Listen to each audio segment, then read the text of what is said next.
The number of homicides in the city of Houston are up for a second year in a row. In Houston, 473 people were killed by another person in 2021. The latest happening just last night outside a home on Gillespie Street near the East Freeway. Houston police searching for two men now who shot a man and killed a woman. Police say the homicide rate is up 18% from last year. I'm Matt Doherty taking a closer look at the rise in homicides tonight. He's live in West Houston with this story. Matt. Yeah, the city is a more violent place than it was 1 year ago, much more violent than it was back in 2019. Tonight, we're asking why.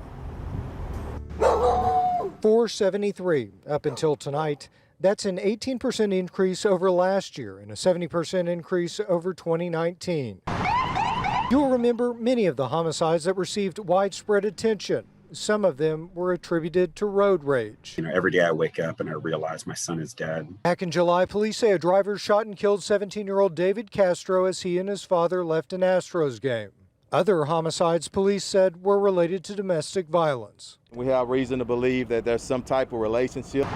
Back in September, a very public murder-suicide happened in the lobby of the Marriott Marquis in the middle of the day. Other murders were related to armed robberies. New Orleans Police Detective Everett Briscoe was killed outside of the Grotto restaurant in Uptown during a holdup. And some of the homicides are still inexplainable.